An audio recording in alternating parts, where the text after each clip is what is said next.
Puja Swami Dayananda Saraswati ji eloquently spoke about the vision of Hinduism. There is no one God or many gods. There is only God. This Hindu vision of life, all that is here is Ishvara, is alive in our hearts. Why? Because there is a Hindu way of life. This way of life is neither new nor old. It is Sanatana, eternal, and so it is both new and old. The way of life of Sanatana Dharma is the container for the vision of life, and the vision of life guides the way of life. Our way of life of Sanatana Dharma includes our language, music, dance, attitude towards elders, partner, children, attitude towards money, success, and oneself, which are closely related to one's vision of life.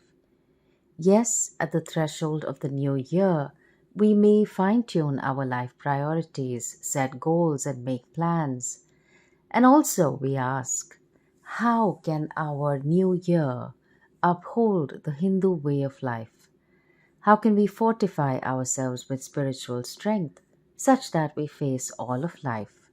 How can we preserve Sanatana Dharma in our day-to-day living pursuits of Dharma, Arthakama, and Moksha?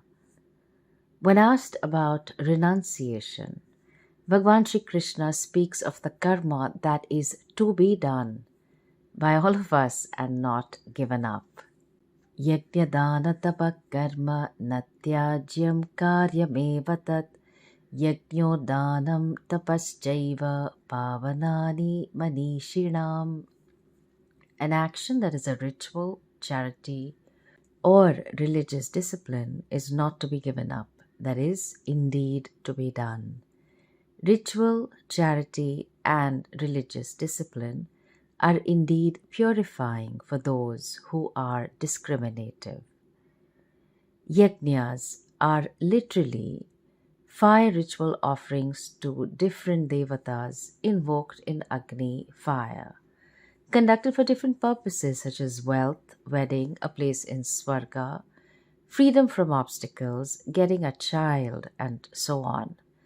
Through yajnas, we honor our connections to the devatas, make our offerings, and express gratitude to those who shower us with blessings every moment. Vayu Devata ensures that the air we breathe continues to flow. Surya Devata continues to shine the light on us, and we can go on and on. We can extend the meaning of yajnas to include performing pujas at home. Just like you do a loving act of care for a loved one, we also do a loving act towards Bhagavan, strengthening our connection. Ensuring that you make the time to do a short puja which takes a few minutes or a more elaborate puja sets the tone for the day. Flowers, mantras, incense, water, and freshly cooked food or fruits are offered to deities enshrined in home altars. We still chant the Vedas and different shlokas, that are devotional verses in Sanskrit, chanted thousands of years ago, which carry the power of the devatas, the power of the rishis, and the power of our ancestors who passed on these to us. Japa, that is chant of a mantra. Mantras are the word forms of different deities. Just like your name stands for you, the person, so too, the divine name of Bhagwan is inseparable from Bhagwan himself. By just chanting the name, we connect to the deity, its presence and blessings. Chanting the mantra purifies the mind and also steadies the mind. Antakarna Shuddhi and Antakarna Naischalyam. We ensure consistency and regularity in our mantra sadhana. Shlokas and bhajans. Prayers chanted at different times of the day sprinkle the blessings of sacredness in all areas of our lives. This was covered in more detail in how rituals are necessary for our spiritual growth. Bhagavan Sri Krishna lists about 11 yajnas in the Gita, whereby everyday actions such as eating, breathing, engaging with the world, self-mastery, giving, disciplined habits can all be converted into a yajna for spiritual growth. The practice of asana, pranayama, and yoga also become yajnas as we learn to master the body mind as well as one's prana. These everyday actions are converted into a yajna by offering these unto Ishvara. Bhagavan Sri Krishna concludes saying that of all the yajnas, Jnana Yajna is the most superior. Shreyan dravyam mayat yajnat Jnana Yajna parantapa sarvam karma khilam partha Jnane parisamapyate. Arjuna, the scorcher of foes, this discipline of knowledge is superior to religious disciplines performed with materials. Partha, all actions in their entirety get resolved in knowledge. Knowledge swallows the doer. Any ritual implies a karta, a doer, as well as various materials, and is therefore an initiator of results. Whereas Jnana Yajna is a swallower of all results. The pursuit of knowledge itself is the Yajna, Jnanam eva Yajna. Because Jnana Yajna swallows the karta, the doer, it does not further perpetuate samsara, a life of becoming. Jnana Yajna does not initiate any result because it devours the notion that you are the doer and the experiencer. Karma phalas can give you only limited happiness, sukha, whereas knowledge gives you absolute happiness, paramananda. In Paramananda, even the little happinesses are included, which is why Bhagavan Krishna says that karma resolves in knowledge. Jnane parisamapyate. And so, for the new year, ensure that you enroll and attend a Bhagavad Gita course with a traditional guru. Yes, work pressures, medical emergencies, travel, and festivals will keep happening, but we commit to Jnana Yajna, offering ourselves unto the fire of knowledge and showing up as often as we can. 2. Plan to perform yajnas for Dharma, Artha, and Kama pursuits in the new year to bless us and keep Sanatana Dharma alive. 3. Schedule a time in the annual calendar to visit your Kula Devata or Kula Devi to seek blessings and express your gratitude. 4. Do schedule time to visit a few other temples which are Punya Kshetras. Do join the movement to free our temples from government control. You can also start a prayer group which meets weekly, online or offline, where your collective prayers to Vishnu or any other Devata become the carrier of blessings for strengthening Sanatana Dharma. Please pray for others. Dhanam, giving to people who are less fortunate to us, is not easy. It requires us to step out of ourselves and step into someone else's world for a few moments. The Shastra says, give 1/10 of one's earnings to charity, but keep in mind the needs of one's family. He should have enough savings to provide for his family's needs for a reasonable length of time. दातव्यमिति यद्दानं दीयते नुपकारिणे देशकाले च पात्रे च तद्दानं सात्विकं smritam. Bhagavan Sri Krishna says, that charity which is given to one from whom one does not expect a return, given in the proper place at the proper time and to a worthy recipient, thinking it is to be given, is considered sattvika charity. Besides the obvious result of helping the receiver, the giver is blessed manifold. Manusmriti mentions the punya gained. Varidas triptim apnoti sukham akshayam annadaha. One who gives water achieves contentment. One who gives food gets boundless happiness. Tila pradav prajap ishtam dipadaha chakshuruttamam. One who does Shraddha Karma by offering til, sesame seeds, gets a desired child. One who gives light gets good eyesight. Bhumidaha bhumivapnoti dirgham ayuhu hiranyadaha grihadogryani veshvani rupyado rupamuttamam. One who gives land gains governance of a region. One who gives gold attains longevity. One who gives a house gets domestic happiness. One who gives silver gets physical beauty. One who gives clothes reaches Chandraloka. One who gave a horse attains the world of Ashwini Devas. One who gives bulls gets prosperity. One who gives cows reaches Surya Loka. And so for the new year, you can plan how often you will give, to which cause, and its frequency, ensuring the flow of blessings for both the giver and the receiver. Just like we budget for a vacation, budget for what you would like to give on your birthday, anniversary, or a special event. Contribution is more important, if not as important as consumption and celebration.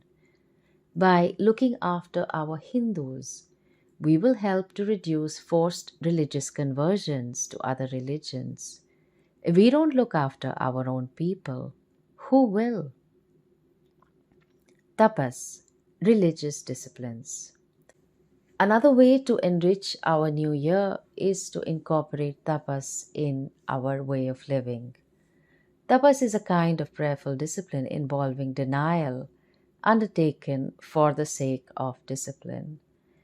Tapas is not just any discipline, it is prayerful discipline, so that we may push the boundaries of our body and mind to eventually know that we are much more than the body and mind. Walking and intermittent fasting are good disciplines as some denial of comfort is involved, but they become yajnas only when they become prayerful. Some people, for example, take a vow of not eating on Ekadashi, the 11th day of the moon each month, and spend some time in prayer. Why is tapas important? We are drawn to and almost obsessed with what gives us pleasure and comfort, be it one's comfort food, walking with footwear, using a lot of our time for mindless entertainment, and so on. And so, to neutralize our raga, binding desire towards comforts, we deliberately fast for a length of time, or walk barefoot, or long distances like on a tirtha yatra, or use the time deliberately for japa. Vratas are fasts associated with a particular day in the month or a festival as a part of worship of the devata. If one spends too much time thinking of food and planning for the feasting that comes after the fasting, then it may not be tapas. Our understanding of tapas expands when we hear what Bhagavan Sri Krishna speaks of tapas. In the 17th chapter of the Gita, he speaks of tapas or religious disciplines at the level of the body, speech, and the mind. Devatvijakuru prajna pujanam shauchamarjavam brahmacharyamahimsa cha shariram tapa uchyate. Worshipping deities, brahmanas, teachers, and wise people, external cleanliness, straightforwardness, self-discipline, and not physically hurting are collectively called discipline of the physical body or shariram tapas. Anudvegakaram vakyam satyam priyahitam chayat swadhyayabhyasanam chaiva vangmayam tapa uchyate. Speech which does not cause agitation, which is true, pleasing, and beneficial, and daily repetition of one's Veda are collectively called discipline of speech or vak tapas. Manaf prasada saumyatvam maunamatma vinigrahaha bhava samshuddhirityetat tapo manasamuchyate. Mental cheerfulness, cheerfulness in expression, absence of pressure to talk, mastery over the mind, clean intent. These together are called mental discipline or manasam tapas. Our understanding of tapas has surely been expanded by these verses. Please don't be daunted by them. And so, for the new year, make a commitment to slowly and steadily working on some aspects of Sharira, Vak, and Manasam Tapas. Review with a buddy or a fellow seeker and encourage each other to continue your sadhana. Thus, the new year can be enriched by the Hindu way of life of Yajna, Dhanam, and Tapas. Our living becomes a vessel of meaning, continuity, and helps us to live our Dharma as Hindus. And finally, be a Sanatani or a Dharmi by walking the path of Dharma. What upholds the order of the world is Dharma, universal ethics and principles. What upholds Dharma is Dharmi, the one in whose heart Dharma lives and comes alive in his or her actions. How do we know what is Dharma? Vedo khilo dharma moolam smriti shile cha tatvidam acharasjaiva sadhunam atmanastushtireva cha. The root of Dharma is the entire Veda and the tradition and practice of those who know the Veda and the conduct of virtuous people and what is satisfactory to oneself. Dharma cannot be practiced without the dharmi practicing values of ahimsa, non-hurting, daya, compassion, satyam, truthfulness, and so on. Any person you look up to, be it a sports person, an entrepreneur, a scientist, an author, or even a guru, is because of some exemplary qualities you see in them, which are really values within the ambit of Dharma. You want to wake up at 5 a.m. in the morning to learn. You want to practice ekagrata, focus without distraction. This is a subset of Dharma. You are trying to invest at least 30% of your income before expenses take over every month. You want to provide for your family, and so, as a part of your Swadharma, you are practicing samadhanam by ensuring financial security and independence. This is a subset of Dharma. You are trying to be more kind and non-hurting in your expressions with family rather than bottling it all up. You are upholding ahimsa and self-expression, a subset of Dharma. Any action you take is because you see the value of that value, which becomes valuable to you. You value Dharma, the universal framework of ethics and values. If you are confused about Dharma in any situation, just ask yourself, what is the most appropriate thing to do which will contribute to the happiness, growth, and well-being of all the people involved? It is likely you will get your answer, or you can discuss this question with the people involved and you will be able to come up with the right answer. And so, we can resolve to make Dharma the center of our lives. Then, we can truly have it all. Artha, that is wealth, Kama, pleasure, and Moksha, liberation. Dharma is a cosmic order that upholds everything. Only dharmika or ethical people create happy families. Only dharmika or ethical professionals build lasting products, services, and companies. Only dharmika or ethical people build societies of peace, productivity, and prosperity. Let us enrich the new year by planning the kind of yajna, dhanam, tapas that we undertake to bless our people and to keep Sanatana Dharma at the center of our lives. We uphold the Hindu vision of life by living the Hindu way of life. We owe it to the devatas, we owe it to the rishis, we owe it to the pitras ancestors, we owe it to ourselves. A very happy new year.